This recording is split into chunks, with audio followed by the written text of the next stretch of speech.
We must emphasize that an attack on nuclear facilities cannot be tolerated under any circumstances. Janab Speaker, there's a poem written in World War II or after World War II, which I'd like to first repeat to you and then rephrase in light of what we are currently experiencing. First, they came for the socialists, and I did not speak out because I was not a socialist. Then they came for the trade unionists, and I did not speak out because I was not a trade unionist. And then they came for the Jews, and I did not speak out because I was not a Jew. And then they came for me, and there was no one left to speak out. ये एक pome है, और जिस शख्स ने इस pome को लिखा वो पहले उस रिजीम का नाजी रिजीम का एक हमायती था, फिर क्रिटिक बना और आखिरकार उसको भी कंसंट्रेशन कैंप में डाला गया. इस अक्टूबर से लेके, since October last year, we've seen a genocidal, apartheid imposing, expansionist regime conduct an ever-expanding war, which has the potential to drag us all towards World War III. This time, first they came for the Palestinians, but the world did not speak out because they weren't Palestinian. Then they came for the Lebanese, but we did not speak out because we were not Lebanese. And then they came for the Yemenis, but we did not speak out because we're not from Yemen. And now they have come. Speak out, Mr. Speaker. There will be no one left when they come for us. The Israeli regime's aggression across the region must be stopped. We want to see the day where we can all live in peace, and we can only start working towards that peace if the Netanyahu regime is stopped from its illegal war with Iran, forced to abide by the terms of its withdrawal and ceasefire in Lebanon, and end its apartheid and genocide on Palestinian lands. As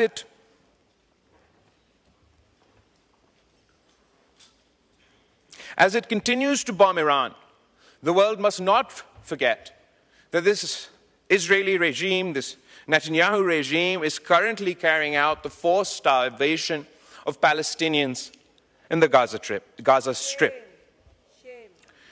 जनाब speaker, हमारे खित्ते में भी एक Netanyahu का सस्ती copy है, और मैं फख्र से कह सकता हूं कि हमने इस सस्ती कॉपी को जंग के मैदान में हरवा दिया, सफारतकारी के मैदान में हरवा दिया और बयानिया के मैदान में हरवा दिया.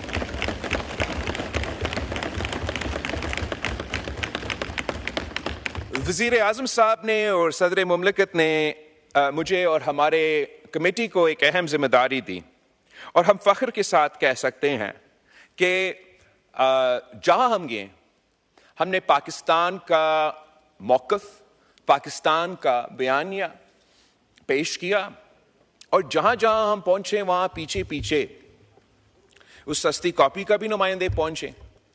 वो भी अपना मुल्क का बयानिया, अपना मुल्क का मौक़िफ़ लेकर आए.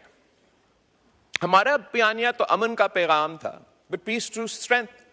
हम एक जंग जीत चुके थे, उनका 6 जहाज गिरा चुके थे, और हमारा मौक़िफ़ ये कि हमने सीज़ फायर तो हासिल कर ली, लेकिन जब तक इस खित्ते में हम मुस्तकिल अमन कायम नहीं करेंगे तो ये ना पाकिस्तान के अवाम के मफाद में है, ना भारत के अवाम के मफाद में है.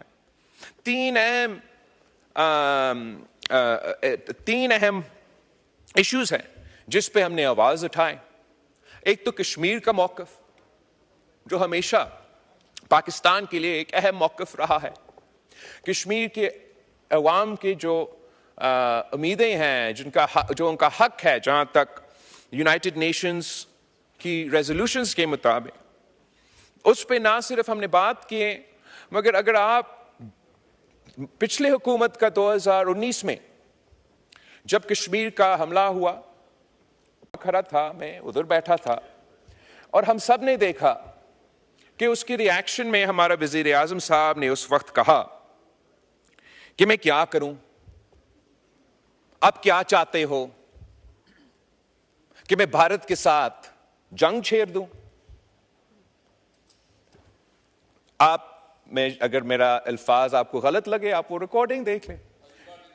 रिकॉर्डिंग हम सब ने ये देखा कि वजीर आजम साहब ने उठ के कहा कि मैं क्या करूं, आप क्या चाहते हो, मैं जंग छेड़ दूं।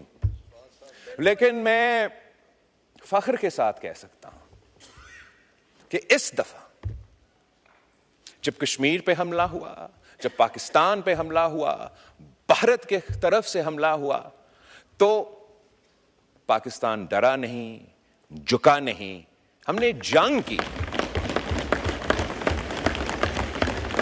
और वो जंग जीत चुके। जब पिछला हुकूमत का रद्द अमल ये था कि हम कश्मीर हाईवे को आज के बाद श्रीनगर हाईवे कह देंगे, जब पिछला हुकूमत का रद्द अमल ये था कि हर फ्राइडे को बाद नमाज जुम्मा पाकिस्तान के अंदर हम सब खड़े होके, जहां भी हम होंगे वहीं के वहीं खड़े होके कश्मीर के लिए आवाज उठाएंगे। इस हुकूमत का जवाब यह था कि इन कच्चे जहाज गिराएं, उनको मजबूर किए कि सीज़फायर हो।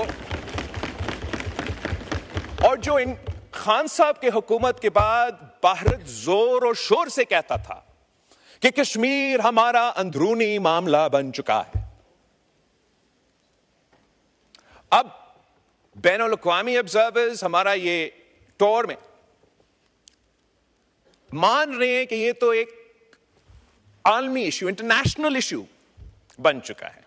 तो सबसे पहले सक्सेस ये है कि हमने कश्मीर कॉज को, जो माजी में अंदरूनी मामला में तब्दील कर चुका था, एक बैनुल अक़वामी मामला बन चुका है। ये कश्मीरियों का सबसे बड़ा कामयाबी है कि यूनाइटेड नेशंस हो या यूनाइटेड स्टेट्स का सदर हो, वो सब कहते हैं कि मीडिएशन हो, बैनुल अक़वामी इशू है। भारत भी बैनुल अक़वामी इंटरनेशनल तक तो वो खुद नहीं पहुंचे अभी तक। वो ये जो उनका पुराना अल्फाज थे ना, अंदरूनी मसला, वो तो उससे पीछे हट चुके हैं। बैनुल अक़वामी जहां बाकी दुनिया पहुंच चुके हैं, वो यहां तक तो नहीं पहुंचे। मगर भारत का अपना असेसमेंट यह है कि कश्मीर का मसला एक बायलैटरल इशू है, जिसपे हम पाकिस्तान और भारत के दरमियान तय हो सकता है। और कश्मीर के हवाले से जनाब स्पीकर, जिस तरीके से जगह जगह